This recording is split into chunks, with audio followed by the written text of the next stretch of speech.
Well, g'day, Max here again. Welcome back to the shop. So what we're going to be building is a rotary welding positioner. So I'm just going to build it with stuff I've got lying around the shop, and we'll predominantly just be making it up as we go along. So we'll swing you down, we'll have a quick look at the general plan and see how we go. So my basic train of thought was, some time ago when I was thinking about this project, I knocked up this bearing housing with the thoughts that this will drop into a cradle that can swing. So we're still going to go with that direction. So what we're going to have, this will form the base of our cradle, and we need to cut a hole in, drop that in, take the bearings out and weld that into that.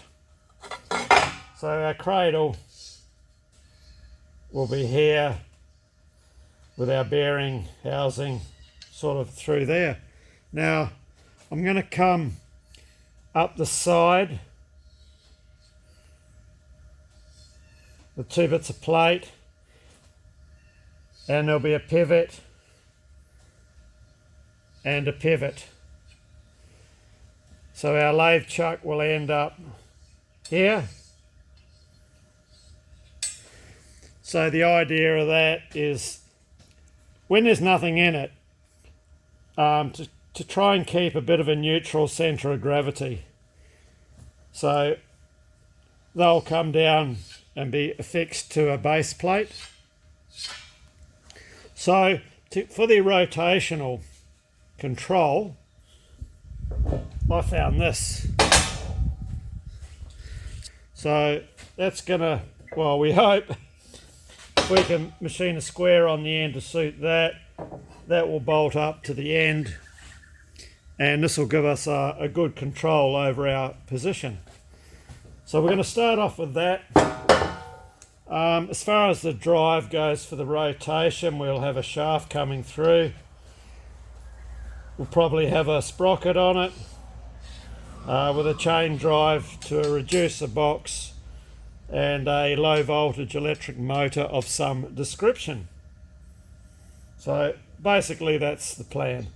On this shaft too, we'll have to make provision for a rotary earth as well, so our earth lead can bolt on and not spin around and end up in a knot and dragging the whole thing across the floor. So we'll get these side plates knocked out first. They'll just be a plate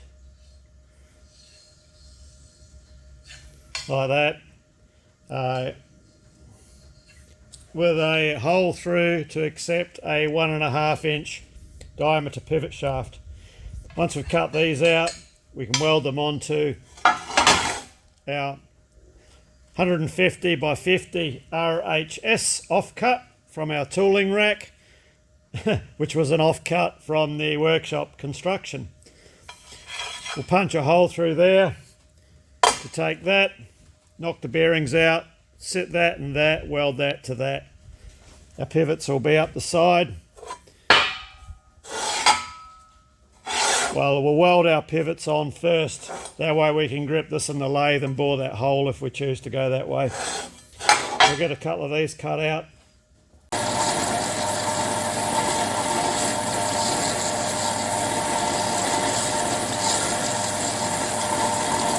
Okay, I've just notched the corners off our plates, so they will weld on there.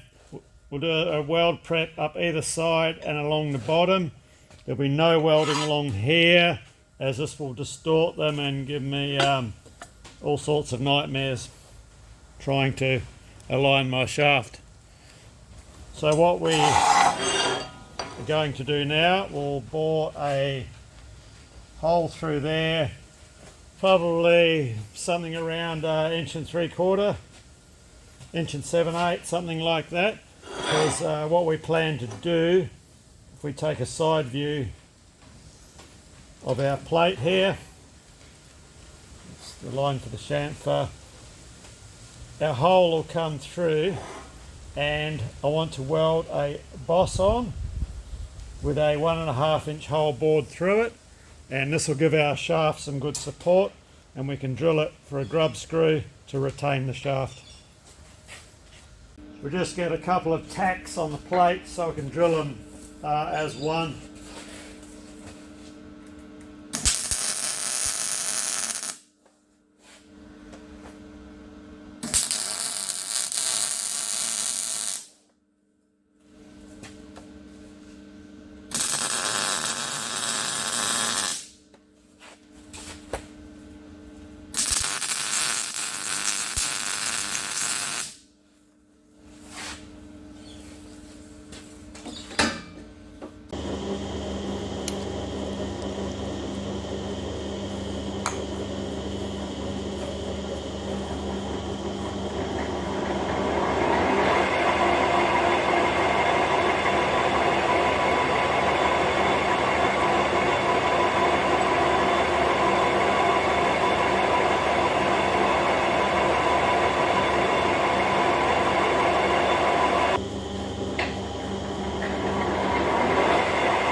So they're bored to 55mm now, so we'll machine up the bosses that go in and get welded in. I don't know if the camera, I'll just adjust the camera. These spaces, you'll see it there. I'll undo that jaw because I've finished now. Where I had the plates tacked, it's right where the jaw needed to go, so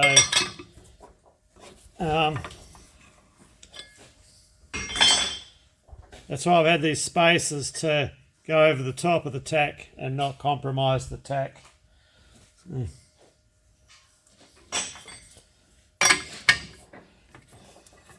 The same on this side here.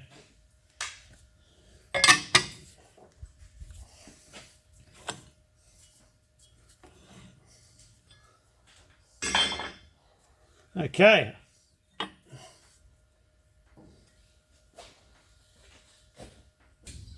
So this material here, it's a piece of chrome bar, but it doesn't appear to be induction hardened, so we should be right with it. So we need to turn this to a diameter of 71-ish, and we're 80, so 9 millimeters to come off the OD for a length of 75 mil-ish.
We are 71.7.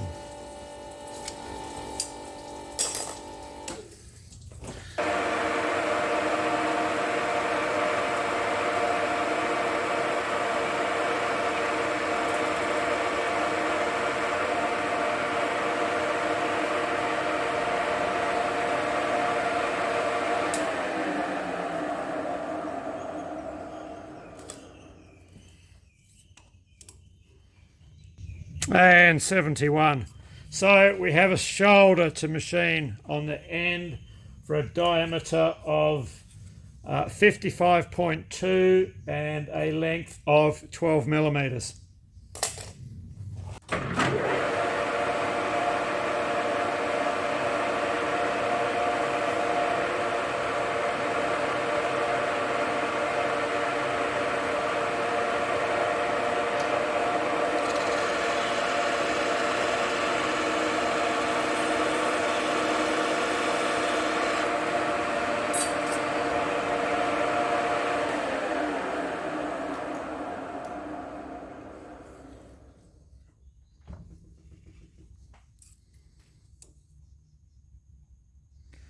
Uh, 69, 55 from 69 is 10, 11, 12, 13, 14. Okay, we've got a fair whack to go.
1.5 mil to come off that face.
Okay, second one.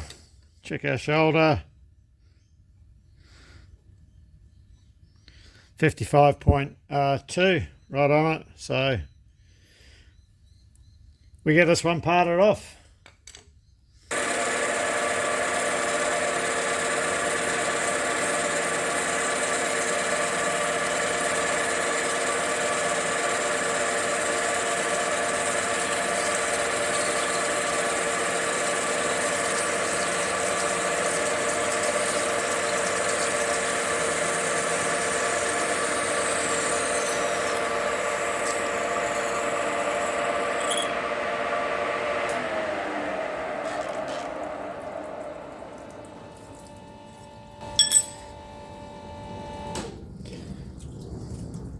Right, we'll get them just faced off and deburred, and we'll get them welded in.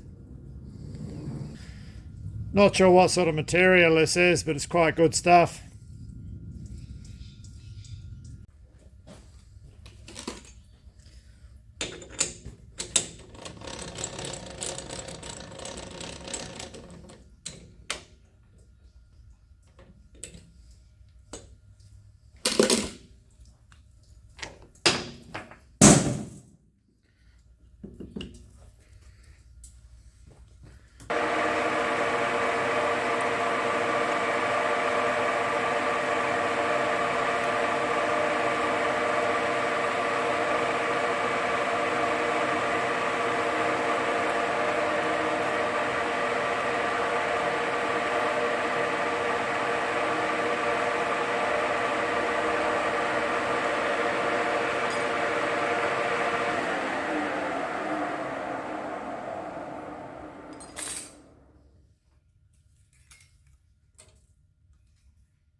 2 parts completed, so we'll head off to the welding bench and get these welded in.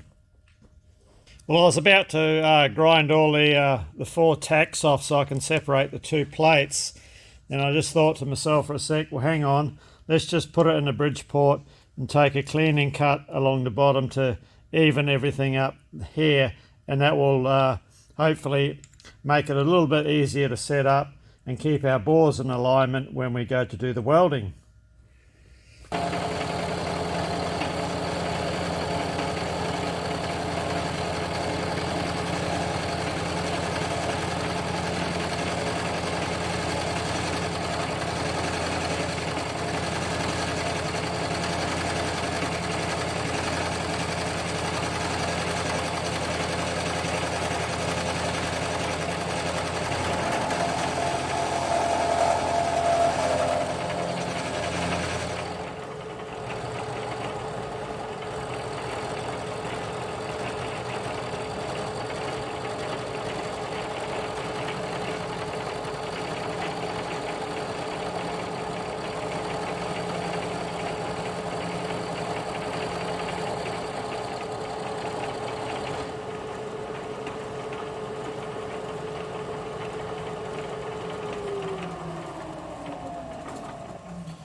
That's all it needs. Didn't quite get a full clean up, just hair, but it has underneath. It's only for something for it to sit flat on. That'll be fine. And I just had these spacer blocks in 3 locations just to take up any differences in widths and variations between the 2 plates. Seemed to grab it, no worries. Okay, now I can take care of these tacks.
Okay, we have our weld prep done, so we'll get a decent weld around these.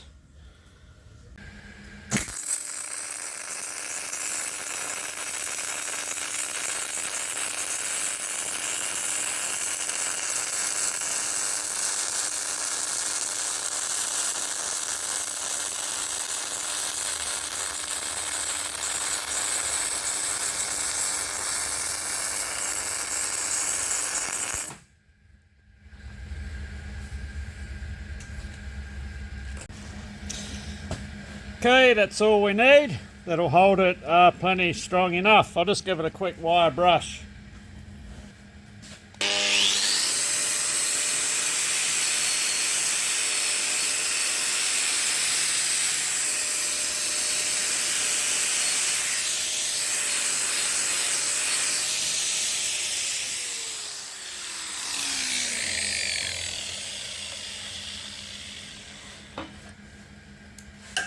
one baby.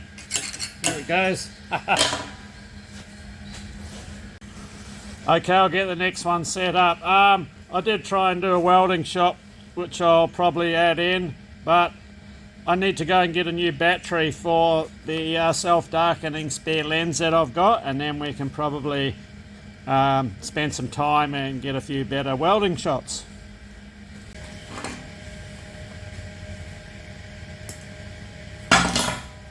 So yeah, I just had a look at that welding shot, and yeah, I need to get the other lens, auto darkener lens, sorted out, because yeah, you can't see jack shit through what I just had there, but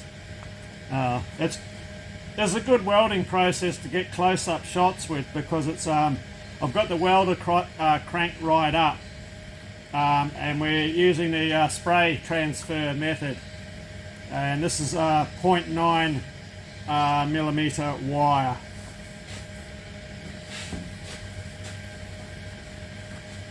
It goes in hot and fast.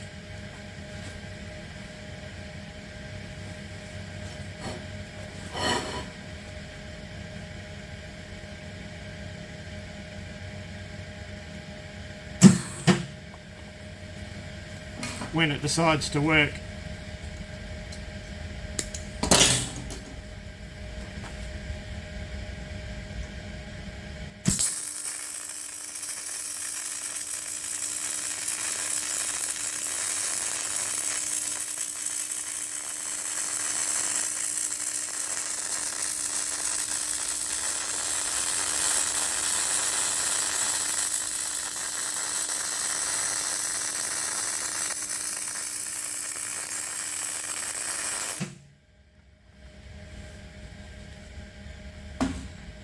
Okay.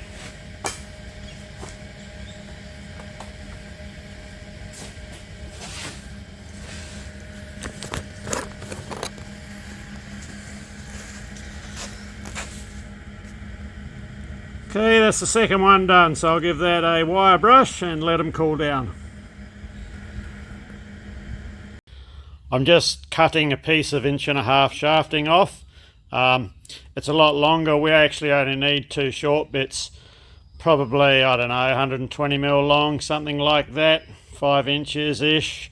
But we need the longer piece for the alignment for when we weld the 2 side plates on. And I've cut this a bit longer because after we cut our stub shafts, the rest of this will just get used up in other smaller jobs, so it's not a big drama. So let's get this cut off and we'll have a test fit.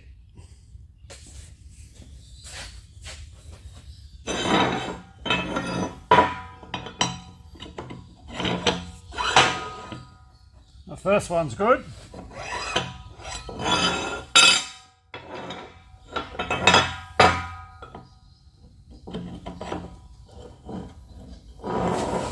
Second one, not quite.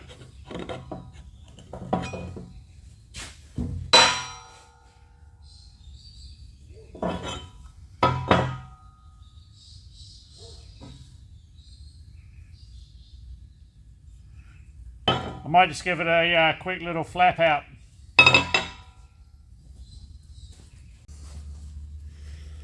Yeah, so that's only a little bit. We've got a tickle up in the heat affected zone there.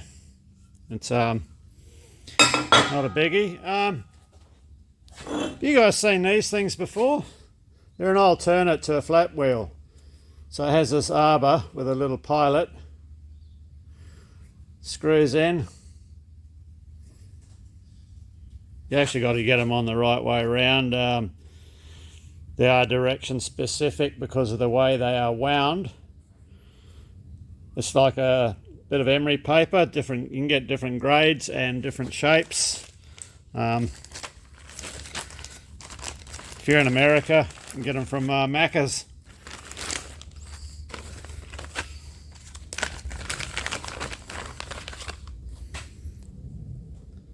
Cone shaped ones. Yeah, we're going to use the parallel shaped one today. Yeah, McMaster Car got them on their store inventory. That's it there. Warning: cancer and reproductive warnings. Yeah, well, I guess so. Don't know how, but there must be something in it. So we'll give this a go. And we're just going to run it in our electric die grinder. Yeah, so it shouldn't take much, just a quick tickle.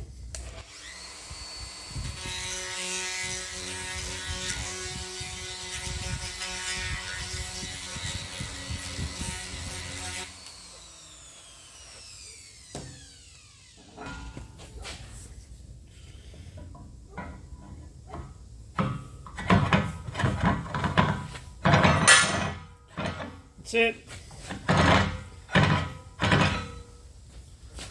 I'll do the other one just to clean it up, even though the shaft fits. It just to make sure there's no little BBs in there that'll pick up on the shaft.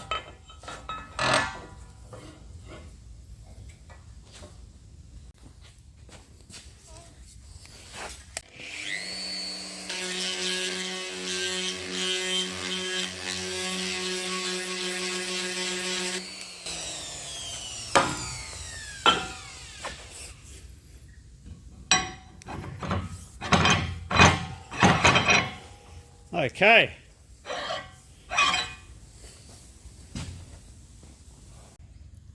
Yeah, so these are a great alternative to a flap wheel, whereas they're probably a bit better in some cases, because a flap wheel tends to just follow the contour that's already there, you know. So yeah, a great thing. So cheers, mate. These were actually sent over to me from a viewer in the United States, and yeah, a real handy bit of gear to have lying around the shop. Okay, just thinking about where we're at now. What I'm going to do before we weld this up as an assembly, I need to drill and tap 2 locking screws at 90 degrees here, and the same down the other end, and that will lock our stub shafts into position. And then I was just thinking about this hole that we've got here for the other bearing, and I think it's going to be easier if I punch this hole through, and we'll get this welded in next, because this is quite easy to grip in the lathe to do that hole. So yeah, we'll progress that way. So we'll get these holes drilled and tapped, both ends, this hole punched through. I think then we're going to be safe enough to weld the assembly together and not be backed into some unwanted corner because we forgot to do something. So that will be our plan. So we'll head to the Bridgeport, and we'll do these first. We'll probably do this over in the Heron lathe, just bang a big drill through in a boring bar. When we do clamp it in the lathe, I'll show you when we get over there, but we will have to put a plate on the end for the jaw to come down onto, so it grips it solid. Of course, this side's fine. Yeah, just gives it a bit extra support. Probably something a bit wider than that. We'll see when we get over there.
So that's our locking screws for our stub shafts. M12 grub screws will go in there, one vertically and one at 90 degrees, how they should be. And had to be careful because same had to happen this end, but that makes a left and a right. So they're both on the same side. So what will happen once we determine the length of our stub shafts, then we'll machine flats in for these to get a good bite on. And that'll hold these shafts rock solid in on our pivot bracket. So what we need to do before we weld all this up is, we need to get this hole through here. So I've marked the center position. So we have 2 diameters to bore through to accept this bearing housing. So the larger diameter obviously is for here, and the smaller diameter is for here. So what we'll do now, we'll head over to the Heron lathe, because that's got the 4-jaw on it already, and we'll set this up, and it's going to be the quickest, easiest way to do it is just drill it and bore it in the lathe. Okay, nice simple setup in the Heron. I did think for a bit I'd have to put a plate across the top here. I didn't know how firmly it was going to grip it, but it's grabbed it. Seems to have grabbed it nice and solid. And just indicated it in using the end of that boring bar that happened to already be in place. We're looking pretty good. At least when you do it with the boring bar. I know this boring bar is a little bit above centre, as it could be, but all you got to do, you've got a set of crosshairs there, so you get a side vision and you can see if your part needs to come up or down. Rotate it round half a turn, make your adjustment, and do the same here. Line up the end of your tool with your scribe line, split the difference, Plenty of countries get this stuff indicated in without the use of indicators. Some countries just have a block of steel with a flexible bit of wire. Hey. All right, let's get this hole in.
in the rear hole. It's a bit of jiggering around, a bit of a pain in the ass to measure for what this thing is, so I've just bored the front to suit. So we should have the same size through to the rear. So all I've got to do now is bore the front to suit this bigger diameter.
Beautiful.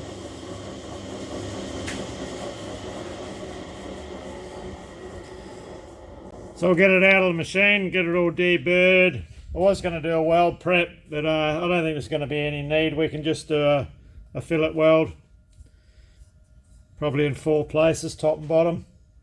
No need for a full weld on this. Okay, cool. Let's get her out. So we'll just use our roll mops, I call them, to deburr our hole.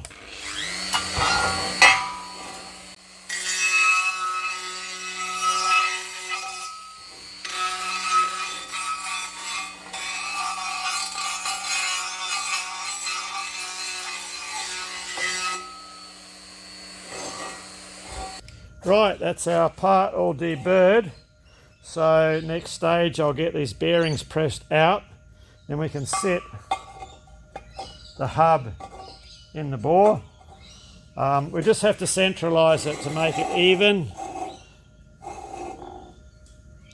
so just so the stick out's even, and then we'll get a reasonable weld on in 4 locations. Doesn't matter if it's like an X or they're here, here, here and here. Either or. I don't want to fully weld it because we'll get too much distortion in this, and there's no need, absolutely no need to it to be fully welded. We're not going to gain anything. So let's get these bearings out. Well, we're all set up, ready for welding our bush in. I think we'll end this one here. Next episode we'll get all this welded up, and then we'll make a start on the cradle that it all sits in. So at the end of the video, directly after this, I've just played around with a couple of welding shots. I went down and got a battery for the spare auto darkening lens that I have. So I think I've just got to play around with a few adjustments on that, maybe set the screen a bit darker. We'll see, I'll have a play around with it off camera. But yeah, there's a couple of quick shots of a little bit of welding just on a piece of scrap to leave you with. So anyway, cheers, thanks for watching, and hopefully see you back for part 2 of our welding rotator / positioner build. Cheers.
yeah, we're still working on the welding shots. I'll play around with some of the settings on that auto darkening screen. I went and got another battery for it, and I'll try messing around with it on a darker setting.